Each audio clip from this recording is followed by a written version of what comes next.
অনেক অসাধু ব্যবসায়ী আছে রমজান আসলে নিত্য প্রয়োজনীয় পণ্যের মূল্য বৃদ্ধি করে দেয়। মজুতদারি করবেন না, পণ্যের কৃত্রিম সংকট বাজারে করবেন না।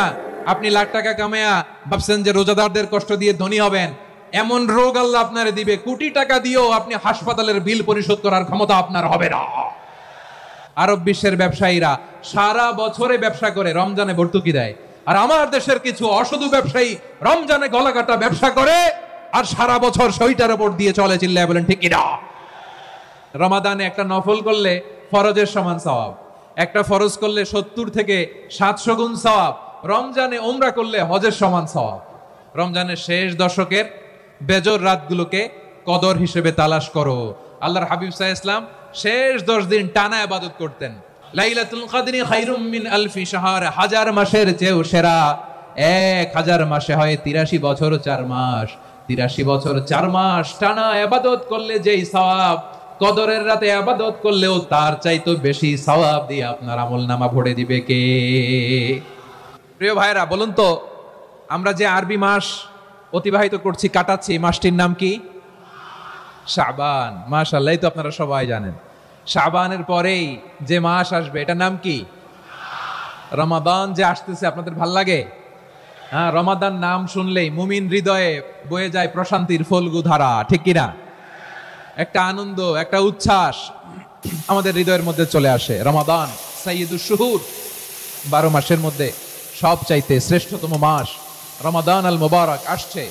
আত্মশুদ্ধির মাস, আত্মসংশোধনের মাস, শুদ্ধাচারের মাস, নিজেকে আলোকিত করবার মাস, ঠিক কিনা বলেন? এই রমাদানুল মুবারকে আমাদের কি করণীয়, কি বর্জনীয়, what to do and what not to do, এই টপিকসের উপর কিছু কথা আপনাদের সামনে উপস্থাপন করব ইনশাআল্লাহ। ওমা তাওফীকি ইল্লা বিল্লাহ। আমার প্রিয় ভাইয়েরা, আমি আমার খুতবার শুরুতে সূরা বাকারার 185 নম্বর আয়াত তেলাওয়াত করেছি, যেখানে আল্লাহ তাআলা কোন মাসে কুরআন আল কারীমকে, মহাবিশ্বের মহাবিশ্বয় কুরআন আল কারীমকে এই পৃথিবীতে নাজিল করেছেন সেটা আমাদেরকে জানিয়েছেন। আল্লাহ তাআলা ইরশাদ করছেন, শাহরু রমাদানাল্লাযী উনজিলা ফীহিল কুরআনু হুদাল লিন্নাস ওয়া বাইয়িনাতিম মিনাল হুদা ওয়াল ফুরকান। আল্লাহ বলেন, রমাদান এমন একটা মাস যে মাসে কোরআন নাজিল করা হয়েছে, আর এই কোরআন হচ্ছে বিশ্ব মানবের জন্য পথ নির্দেশিকা, হেদায়েতের সুস্পষ্ট বর্ণনা এবং সত্য মিথ্যা পৃথক করার আসমানি মানদণ্ড রূপে জামিনে আমাদের জন্য কোরআন নাজিল করেছে কে? আওয়াজ করে বলেন তো, আল্লাহর নাজিল করা এই কোরআনে কোনো ভুল আছে?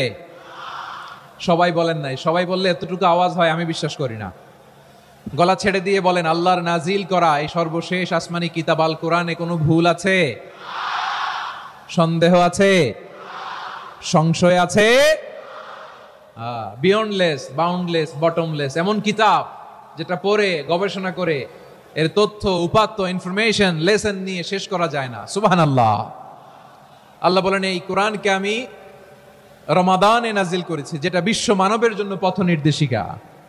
এতে আছে হেদায়েতের সুস্পষ্ট বর্ণনা, আর সত্য মিথ্যা পার্থক্য করার মানদণ্ড, কোনটা সত্য কোনটা মিথ্যা, এটা কোরআন দিয়ে ডিফারেন্সিয়েট করা যায়। কোরআন হচ্ছে ফুরকান, to differentiate between right and wrong. কোনটা সত্য, কোনটা মিথ্যা, কোনটা ভুল, কোনটা নির্ভুল, এটা কোরআন দিয়ে যাচাই করা যায়। চিল্লায় বলেন ঠিক কিনা?